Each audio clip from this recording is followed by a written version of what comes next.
Congratulation दोस्तों, trading तो आप सीख गए है ना, और प्रॉफिट भी कर लिया, मगर लॉस का रेशियो कम ही नहीं हो रहा है ना। लॉस का रेशियो कम नहीं हो रहा है। क्यों नहीं हो रहा है? आप मूविंग एवरेज भी अप्लाई कर रहे हो, आरएसआई भी अप्लाई कर रहे हो, फिबोनाची भी लगा रहे हो, पिवोट पॉइंट भी लगा रहे हो, सपोर्ट एंड रेजिस्टेंस भी देख रहे हो।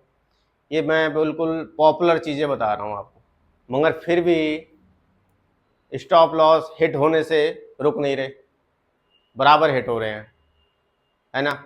अगर परसेंटेज में देखा जाए तो आपका प्रॉफिट रेशियो लगभग लगभग 40% है और लॉस का रेशियो 60% है। रीज़न क्या है? जरा थोड़ा देखें, फोकस करें। रीज़न, फर्स्ट रीज़न है एमए, सेकंड रीज़न है RSI, and third support and resistance, and fourth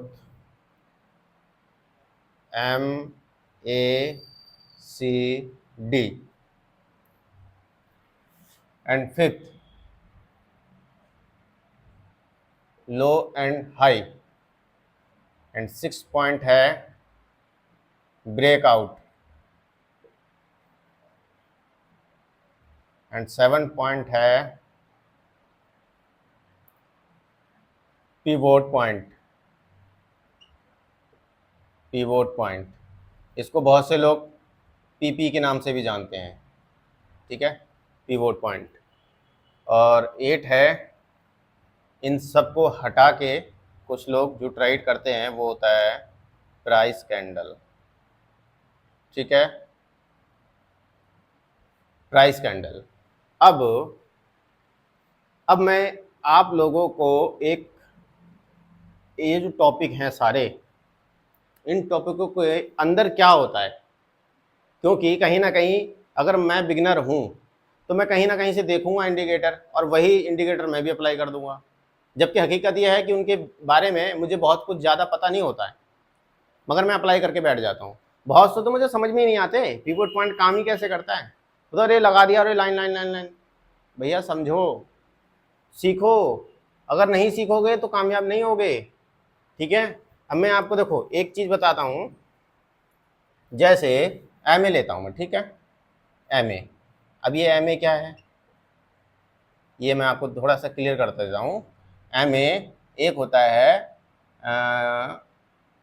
MA moving average, एक होता है 10 का, ठीक है, यहीं पे एक होता है 7 का, यहीं पे एक होता है 21 का, एक होता है 200, ठीक है। अब ये जो चीज़ें हैं ये कैसे काम करती हैं चार्ट पे, पता है आपको? नहीं पता ना, बहुत से लोगों को नहीं पता कि ये कैसे काम करती हैं। मेरे लिए इसमें से कौन सा एमए परफेक्ट है, कौन से टाइम फ्रेम पे परफेक्ट है, कैसे पता चलेगा? क्योंकि मैंने अभी कहीं सीखा ही नहीं है, मुझे कहीं से नॉलेज मिला ही नहीं है, और नॉलेज मिला भी है तो 2-4 वीडियो देख के एकदम मोटिवेशन आ गया है। 2-4 वीडियो से कुछ नहीं होगा गाइस। आप नोटिस करो, समझो चीजें कि ये पॉइंट हैं, बहुत सारे पॉइंट हैं। अब जैसे आरएसआई है, आरएसआई में क्या होता है, आरएसआई में सेम कंडीशन होती है, इसमें लेवल होते हैं, लेवल, ठीक है, लेवल। अगर हम लेवल को नहीं समझ पाएंगे तो हम ट्रेड नहीं कर पाएंगे, सीधी सी बात है। तो इसमें लेवल होते हैं जो मोस्टली लोग यूज करते हैं, वो लेवल मैं बता रहा हूं आपको। 100, 80, 50 एंड 30। बहुत से लोगों को सिर्फ इतना ही पता है। अब इसके अंदर क्या है, क्या लेवलों में भी कुछ छुपा है, क्या हमारी मेन स्ट्रेटेजी लेवल के अंदर है? ये बहुत सारे सवाल हैं, और इन सारे सवालों का मैं जवाब दूंगा, क्योंकि एक वीडियो में ये इतने सारे पॉइंट, अब आपको मैंने सिर्फ 2 पॉइंट बताए हैं। मैं आपकी बात करता हूं तीसरे पॉइंट की। तीसरे पॉइंट में क्या होता है, support and resistance. Support and resistance के बारे में थोड़ा सा मैं मतलब हल्का फुल्का आपको हिंट दे रहा हूँ, सिर्फ बता रहा हूँ, क्योंकि डीप नहीं जाऊँगा, क्योंकि वीडियो बहुत लंबा हो जाएगा, ठीक है।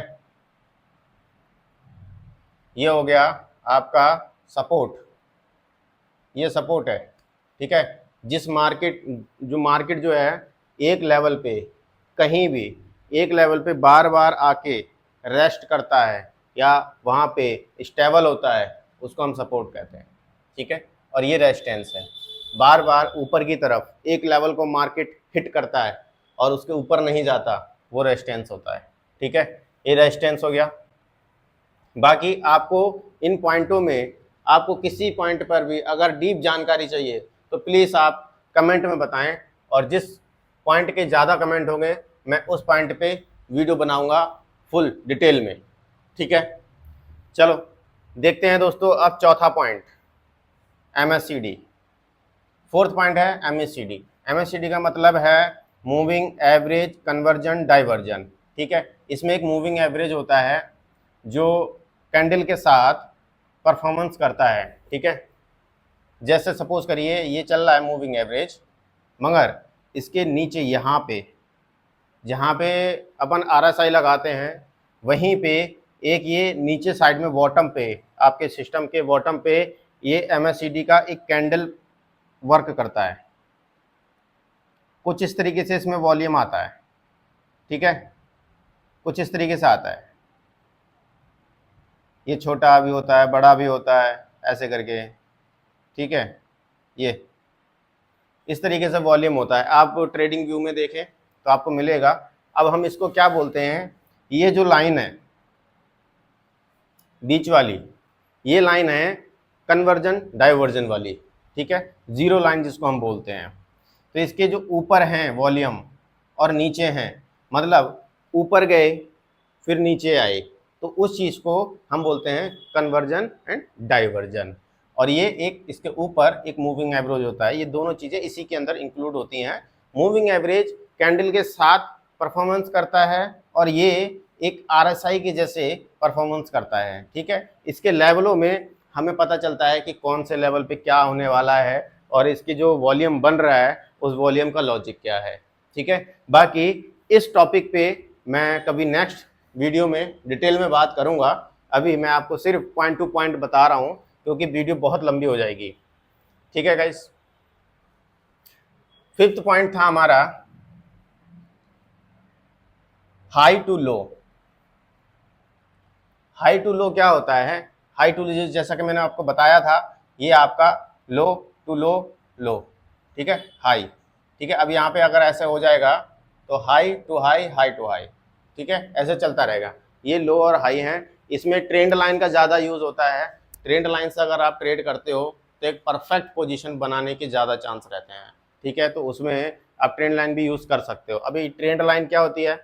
ट्रेंड लाइन मैंने पिछली वीडियो में बताया है, आप एक बार चेकआउट करना, और इस वीडियो का भी लिंक मैं अपनी कैप्शन में डाल दूंगा, वो आप एक बार देख लेना, ठीक है।